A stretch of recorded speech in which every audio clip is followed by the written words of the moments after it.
Assalamualaikum warahmatullahi wabarakatuh. A'udzu billahi minasyaitonir rajim. Bismillahirrahmanirrahim. Alhamdulillahirabbil alamin. Hamdan na'imin, hamdas syakirin. Asyhadu an la ilaha illallah wahdahu la syarikalah. Wa asyhadu anna Muhammadan abduhu wa rasuluh. Allahumma salli wa sallim wa barik ala nabiyyina Muhammad wa ala alihi wa sahbihi ajma'in. Rabbis shrah li sadri wa yassir li amri wa hlul 'uqdatam min lisani yafqahu qawli, amma ba'd. Qala Allah Ta'ala fil Qur'anil Azim. A'udzu billahi minasy syaithanir rajim. Bismillahirrahmanirrahim. Ya ayyuhalladzina amanu taqullaha haqqa tuqatih wa la tamutunna illa wa antum muslimun. Ma'asyiral muslimin, jamaah Masjid Syuhada rahimakumullah. Puji syukur mari kita panjatkan kehadirat Allah Subhanahu wa taala atas kemurahannya. Malam hari ini kita masih diberikan kesempatan hadir di rumah Allah ini untuk bersama-sama melaksanakan ibadah fardu maghrib secara berjamaah. Insyaallah nanti dilanjutkan dengan isya. Mudahan kehadiran kita di tempat ini mendapatkan ridha dari Allah Subhanahu wa taala. Salawat dan salam mari senantiasa kita sampaikan kepada junjungan kita Nabiullah Muhammad sallallahu alaihi wasallam beserta keluarganya, sahabat-sahabatnya dan pengikutnya, mudahan termasuk kita yang hadir di majelis yang mulia ini. Jamaah rahimakumullah, kajian kita tentang kitab tarjih berkaitan dengan fikih ibadah. Beberapa waktu yang lalu kita sudah menyampaikan syarat sahnya sholat. Di antaranya adalah mengetahui masuknya waktu, yang kedua suci dari najis dan hadas besar dan kecil, dan yang ketiga adalah menutup aurat, dan yang keempat menghadap ke arah kiblat atau ke Masjidil Haram. Malam ini kita lanjutkan kajian kita adalah tentang adzan dan iqamah. Jadi adzan dan iqamah ini perlu juga kita nambah wawasan sedikit, jamaah yang dimuliakan Allah. Saya yakin kita semuanya sudah tahu dan melakukan adzan dan iqamah, tapi tidak ada salahnya kita kenalkan kembali. Adzan adalah pemberitahuan tentang telah masuknya waktu sholat fardu, dan sekaligus seruan atau ajakan untuk mendirikan sholat dengan lafal khusus. Adzan disyariatkan berdasarkan Al-Quran surat Al-Ma'idah ayat yang ke-58 dan hadis-hadis dari Rasulullah sallallahu alaihi wasallam. Jadi adzan saya kira jelas Bapak Ibu, tanda masuknya waktu sholat fardu dan sekaligus seruan atau ajakan. Dan kita tambahkan lagi, adzan ini juga termasuk salah satu yang bisa menyebabkan setan lari terbirit-birit menjauh sampai suara adzan itu tidak terdengar. Kemudian landasan kita dari hadis yang diriwayatkan oleh muttafaqun alaih dari Imam Malik bin Al-Huwairis. Rasulullah sallallahu alaihi wasallam mengatakan, fa idza hadaratis salatu falyu'adzin fal yu'adzan lakum ahadukum wal yu'ammakum akbarkum. Jika telah tiba waktu sholat, hendaklah salah seorang di antara kalian mengumandangkan adzan, dan hendaklah yang tertua di antara kalian menjadi imam. Nah, ini hadisnya satu paket. Jadi kita mengambil kaidah yang pertama, apabila telah masuk waktu sholat, hendaknya kita mengumandangkan adzan. Oleh karenanya adzan ini sudah lazim. Di beberapa tempat sudah ada petugasnya, seperti di tempat kita ini sudah ada petugas khusus. Tapi kalau kadang petugasnya nggak ada, yang lain juga boleh. Artinya sesuai dengan kaidah, begitu masuk waktu langsung kita kumandangkan adzan. Kemudian lafal adzan yang sahih dan masyhur berdasarkan riwayat sahabat Abdullah bin Zaid radhiyallahu an dan didukung oleh Umar bin Khattab radhiyallahu an. Jadi kalimat adzan itu di dalam hadis ini ada 15 kata. Seperti yang sudah biasa kita lakukan. Mari kita baca hadisnya secara lengkap.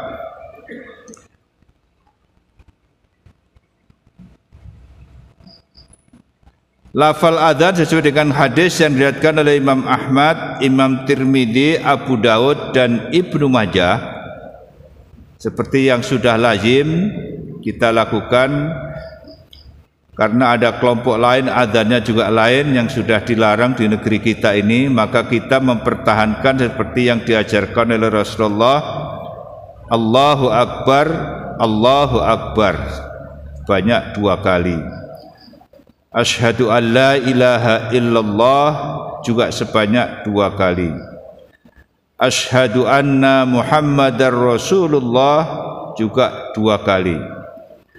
Hayya 'alas shalah juga 2 kali. Hayya 'alal falah diulang 2 kali. Allahu Akbar, Allahu Akbar, la ilaha illallah. Ini sudah lazim kita lakukan. Mudah-mudahan tetap sampai hari kiamat kita pertahankan kalimat lafal adzan seperti yang diajarkan oleh Rasulullah sallallahu alaihi wasallam. Jadi menurut ulama Imam Hanafiyah dan Hanabilah bahwa adzan itu ada 15 kata. Seperti yang diriwayatkan oleh Abdullah bin Zaid radhiyallahu an di atas.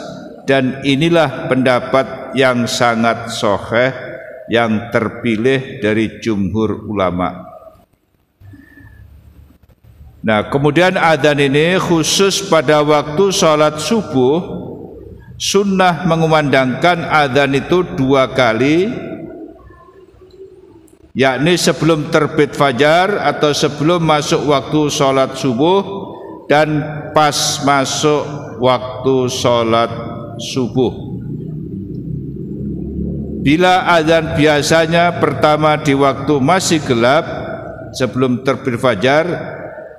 Hal ini didasarkan pada hadis yang diriwayatkan oleh Imam Muttafaqun alaih yang kelima, dan ini lazim dilaksanakan kalau di negara Arab, misalnya di Mekah, di Madinah itu adzan sebelum subuh dilakukan dan adzan waktu subuh dilakukan itu. Kalau di negeri kita ini masih jarang yang melakukan, ada sebagian. Kalau kita melakukan 2 kali mungkin nanti ada orang bingung ini, masih gelap sudah ada adzan subuh. Padahal itu salah satu sunnah saja. Oleh karenanya khusus waktu subuh ini, nah ini ada perbedaan waktu. Jadi Bapak Ibu, khusus waktu di syuhada ini ditambah plus 8 menit. Karena menurut perhitungan yang terbaru, sudah berjalan 2 tahun ini, waktu yang ada ini belum terbit fajar shodiq, yang ada baru fajar kadhib. Nah, tapi kita tidak perlu dipermasalahkan. Artinya di syuhada ini sudah sangat enak. Jadi kalau kita ke masjid mana-mana sudah habis orang sholat, nah ke syuhada baru dimulai itu dalam rangka ikhtiar agar kita beribadah betul-betul sesuai dengan apa yang diajarkan oleh Nabi kita Muhammad sallallahu alaihi wasallam. Kemudian hadis yang mendasari adalah inna bilala yu'adzanu bil laili fakulu wasrobu hatta yunadi ibnu maktum. Sesungguhnya Bilal adzan di waktu malam, maka tetaplah makan dan minumlah hingga Ibnu Ummi Maktum mengumandangkan adzan. Muttafaqun alaih. Jadi adzannya Bilal bukan sebagai tanda masuknya sholat waktu subuh, tapi untuk mengingatkan orang yang sahur tetap melanjutkan sahurnya, dan orang yang masih sholat malam supaya pulang untuk sahur bila akan berpuasa. Jadi ini riwayatnya sederhana sekali Bapak Ibu. Kemudian selanjutnya hadis yang dikandung oleh Sahih Bukhari jamaah dan kecuali Imam Tirmidzi juga menyebutkan di dalam beberapa hadis yang lain.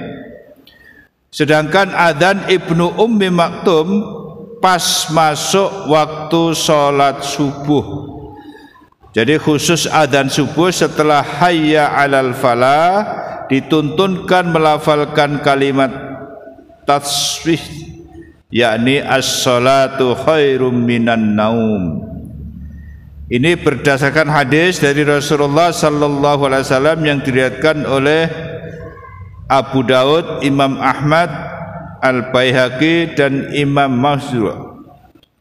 Hadisnya lengkapnya begini: fa in kana salatus subhi kulta as-salatu khairum min naum, as-salatu khairum min naum.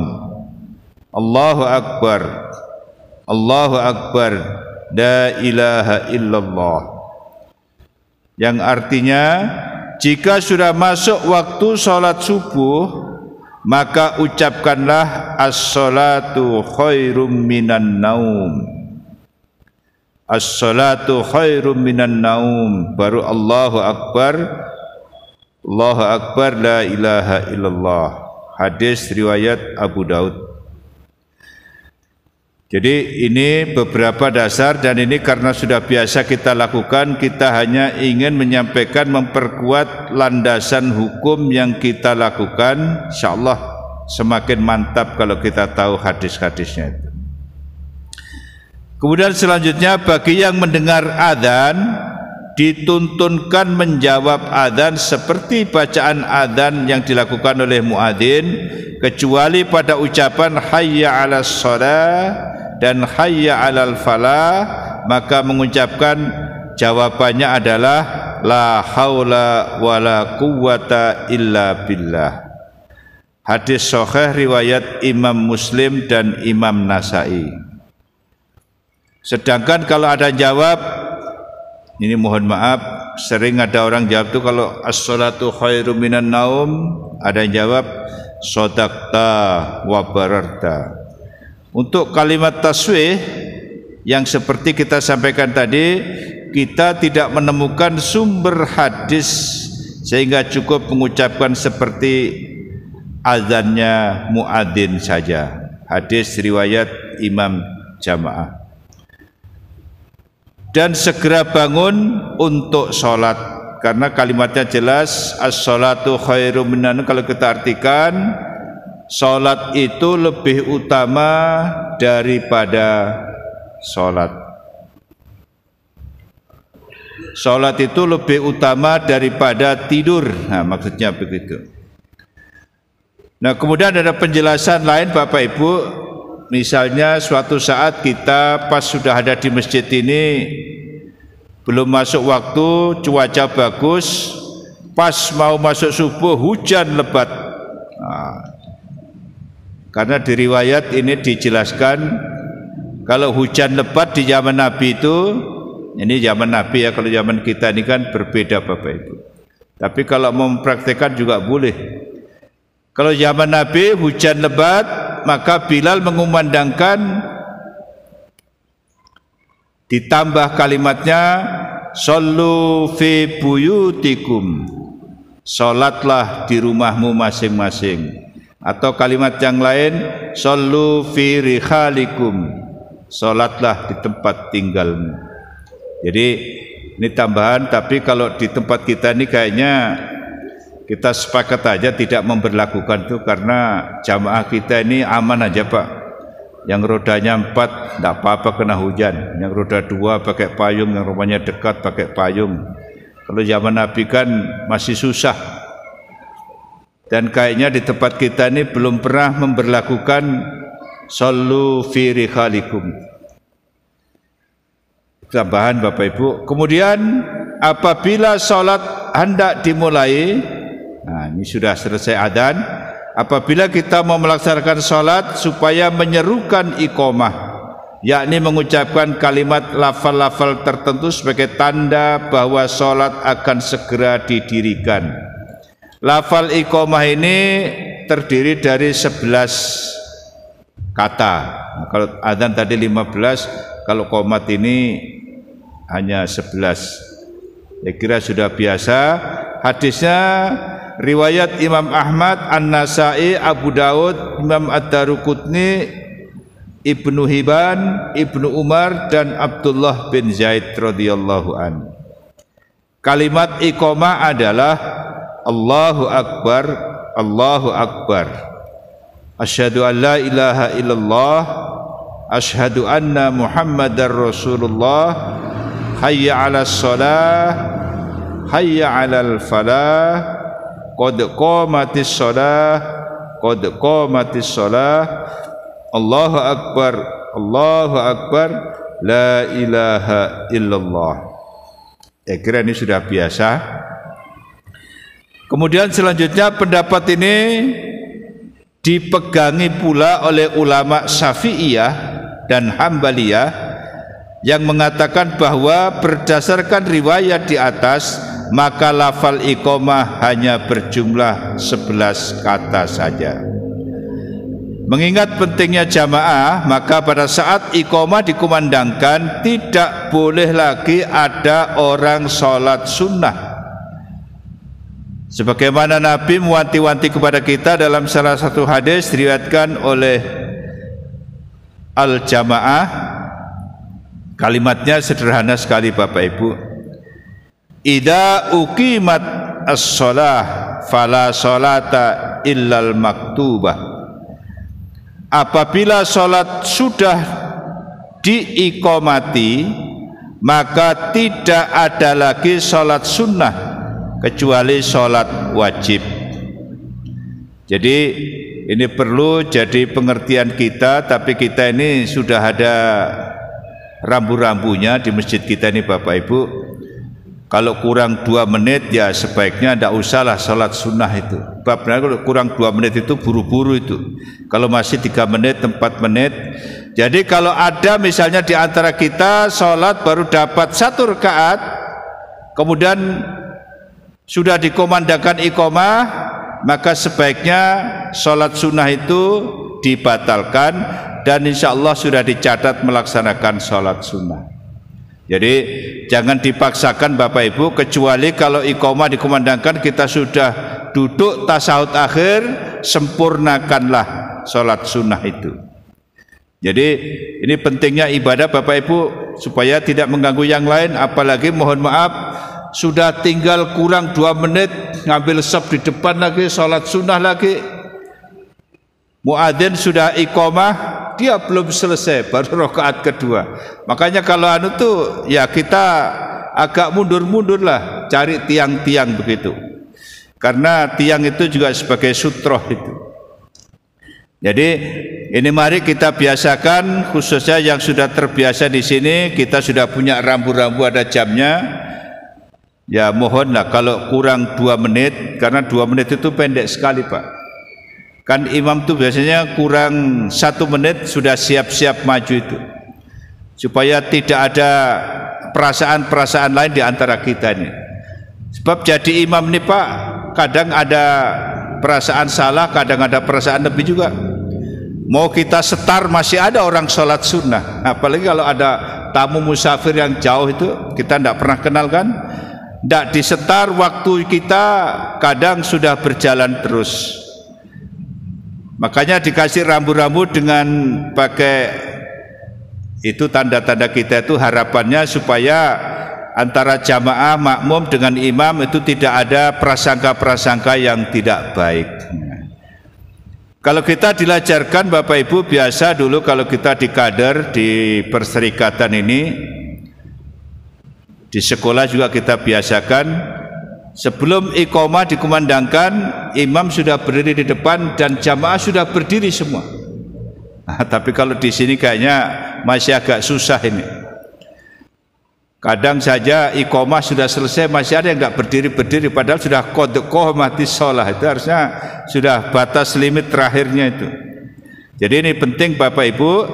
Jadi samping mendengarkan iqamah dikumandangkan, kita sebagai jamaah upaya meluruskan shaf kita dan merapatkan shaf kita.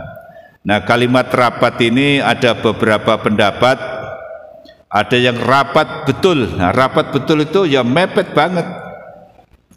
Kalau di hadis kita baca merapatkan shaf itu mata kaki kita berhadapan dengan mata kaki. Berhadapan itu kan tafsir lagi Bapak Ibu.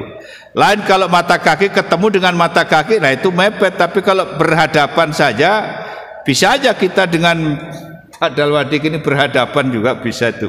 Artinya di hadis itu sangat luas sekali. Makanya ada teman yang menafsirkan, menerjemahkan harus mepet betul. Kadang kita didesak, ayo aja bilangnya. Ada yang tidak mau didesak, geser lagi, desak lagi. Akhirnya sebelah kiri maju ke kanan, sebelah kanan maju ke kanan terus. Jadi ini pengertian kita, mari kita fleksibel saja Bapak Ibu. Memang dalam satu riwayat, kalau kita sholat berjamaah di antara shaf itu kalau masih ada jaraknya, setan ada di situ. Sekarang kita diprotes oleh mahasiswa Pak, sekarang setannya bukan di antara shaf, di longkangan kita Pak, terlalu lebar longkangan kita masuk di situ. Jadi ini kaidah-kaidah yang perlu kita pahami. Artinya kita sudah terbiasa seperti yang ada, insya Allah itulah kita lakukan. Apalagi kemarin kita hampir 2 tahun dilajari shop sistem COVID pakai jarak semeter, ya sekarang dirubah lah, sudah nggak ada COVID lagi, merapat sedikit. Ya kalau saya itu menjelaskan kelingking kita, kaki itu ketemu dengan kelingking jamaah sebelah, tidak perlu didesak-desak. Kalau ada kita di masjid lain kok didesak terus itu Pak, tidak apa-apa, ayo jak, masih kuat aja kaki kita didesak. Ini kaitannya dengan iqamah. Jadi kita kembali, kalau kita sholat sunnah baru 1 rakaat, qomat dikumandangkan, sebaiknya sholat itu diselesaikan langsung salam saja, insya Allah dicatat sebagai sholat sunnah sudah.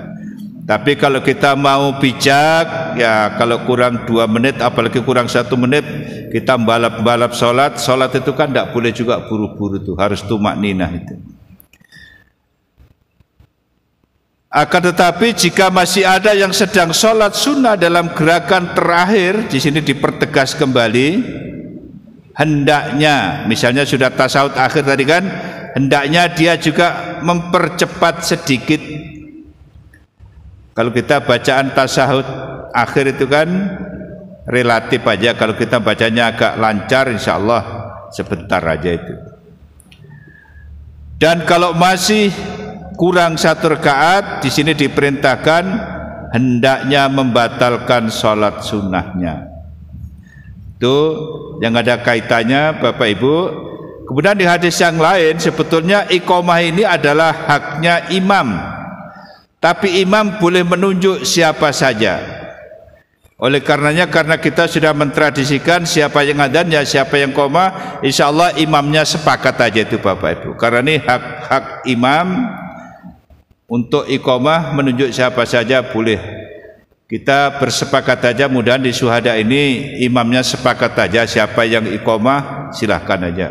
Ya Pak Imamnya, tidak mempermasalahkan begitu. Baik jamaah yang dimuliakan oleh Allah Subhanahu wa taala, ini waktunya sudah dekat. Kita mau masuk bab lagi satu, tata cara sholat Nabi Muhammad sallallahu alaihi wasallam. Jadi kalau sudah bicara tata cara sholat ini, kita sudah masuk kajian yang ke-9 ini. Jadi kita sudah yang ke-9, tata cara sholat seperti Rasulullah sallallahu alaihi wasallam. Nabi berpesan kepada kita, jamaah yang dimuliakan Allah, "Shallu kama ra'aitumuni usolli." Salatlah kamu sebagaimana kamu melihat aku salat. Karena kita tidak melihat langsung kepada Rasulullah, insya Allah kita melihat atau membaca di hadis-hadis yang cukup sahih yang sudah diputuskan di tarjih, insya Allah kita salat seperti salatnya Rasulullah sallallahu alaihi wasallam. Adapun tata cara ini untuk terhindar dari hal-hal yang menyimpang, atau ada kalimat bid'ah, karena menyimpang itu ya nambah-nambah sendiri namanya bid'ah itu. Maka di sini akan dijelaskan tentang bagaimana tata cara sholat Nabi Muhammad sallallahu alaihi wasallam. Yang pertama adalah niat. Niat itu Bapak Ibu ada di dalam hati secara ikhlas karena Allah semata. Seperti dalam surat Al-Bayyinah ayat yang kelima, wa ma umiru illa liya'budullaha mukhlishina lahuddin. Niat adalah perbuatan hati, bukan perbuatan lisan, sehingga tidak perlu diucapkan. Jadi ini perlu kita tambahkan jamaah yang dimuliakan Allah. Kalau ada jamaah yang masih menggunakan usolli fardul maghribi salasa rakaatin mustaqbilal qiblat, itulah adalah lafal di lisan. Harus tetap sepakat ulama, hatinya tetap kontak bahwa saya niat sholat isya 4 rakaat karena Allah Subhanahu wa taala. Jangan sampai yang pakai usolli hatinya tidak berniat sholat seperti yang dianjurkan oleh Rasulullah sallallahu alaihi wasallam.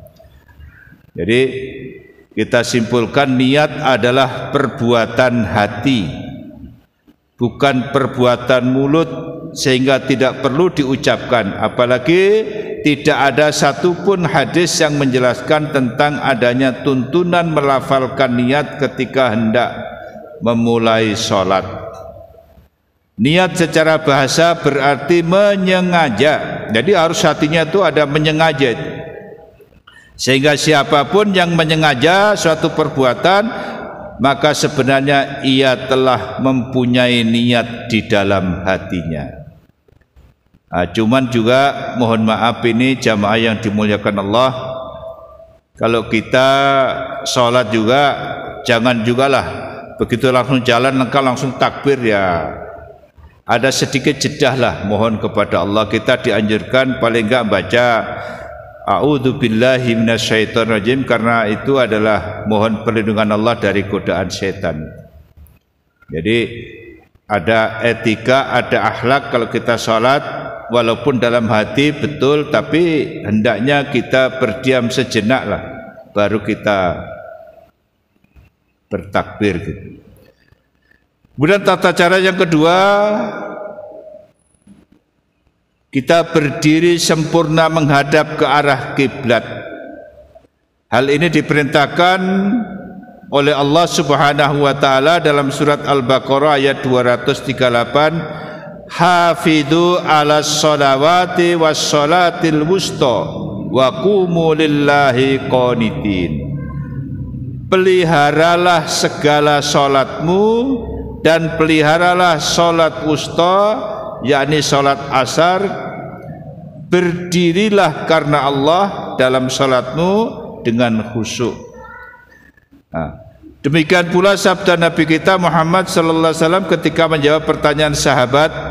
Jadi Nabi pernah ditanyai oleh sahabat namanya Imran bin Husain yang sedang sakit ambeien atau wasir. Jadi zaman dulu sudah ada ambeien rupanya di hadis ini. Maka Nabi menjelaskan, shalla qa'iman fa illam yastati fa qa'idan fa illam yastati fa ala jambi. Kata Rasulullah menjawab pertanyaan sahabat Imran bin Husain tadi, salatlah dengan berdiri, jika engkau tidak mampu maka salatlah dengan duduk, dan jika tidak mampu maka dengan berbaring. Jadi ini hadis jelas, hadis sahih riwayat Imam Bukhari dari Imran bin Husain. Jadi ini jadi landasan kita Bapak Ibu. Siapa tahu ada di antara kita tidak sanggup berdiri karena sakit atau karena apa, boleh dengan duduk. Duduk juga boleh bermacam-macam Pak. Boleh duduk seperti gini, kita semua ini. Boleh juga duduk pakai kursi, seperti kita kalau di kendaraan, di pesawat, ya pakai kursi kan duduk. Atau juga jamaah di masjid kita ini, ada juga yang suka bawa kursi karena sakit. Jika tidak sanggup dengan duduk, maka diperbolehkan kita dengan berbaring. Makanya Bapak Ibu, kalau kita punya keluarga sakit, khususnya yang ada di rumah sakit, yang sudah dirawat secara intensif itu, tolong dibimbing sholatnya. Sholat dengan berbaring itu paling mudah sekali. Kalau masih bisa menggerakkan tangannya, tangannya bergerak dengan mulutnya. Kalau tangannya nggak bisa dipergerakkan, kita tetap melakukan sholat dengan isyarat kedipan mata kita saja. Jadi tangannya sudah kita sedekapkan begini, tinggal isyarat mata kita saja, Allahu Akbar, cukup kedipan matanya saja. Semua gerakan sholat cukup dengan kedipan mata saja. Jadi ini tambahan penjelasan. Jadi istilahnya sholat itu Bapak Ibu tidak ada waktu untuk ditinggalkan, karena dalam kondisi apapun sholat itu bisa dikerjakan.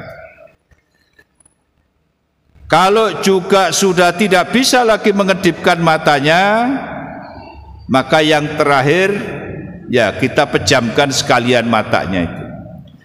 Baru kita pinjam mikrofon di masjid, diucapkan inna lillahi wa inna ilaihi raji'un. Jadi kalau orang sudah tidak bisa sholat, maka ia harus disolatkan, namanya sholat fardu kifayah. Dari hadis di atas dapat dipahami bahwa pada dasarnya sholat itu diperintahkan dengan berdiri. Ini Bapak Ibu sering juga teman-teman ini kadang sakit sedikit aja bisa naik motor sampai ke Kuaro, jalan kaki semua, sholat sambil duduk. Kita tanya, kenapa duduk? Capek betul aku ini. Jangan juga dibuat-buat Pak. Duduk itu diprioritaskan kalau kita sudah dalam kondisi memang nggak sanggup berdiri. Ya kalau masih bisa jalan saja. Ini mohon maaf nih kalau ada yang melakukan itu, kita perlu ingatkan, karena dari penjelasan tadi diperintahkan dengan berdiri. Jika dalam keadaan darurat, sulit dan tidak memungkinkan untuk berdiri, misalnya karena sakit, karena berperang, karena musafir, atau keadaan yang mencekam, maka diperbolehkan sambil duduk, bahkan berbaring pun diperbolehkan bagi yang sudah tidak mampu duduk.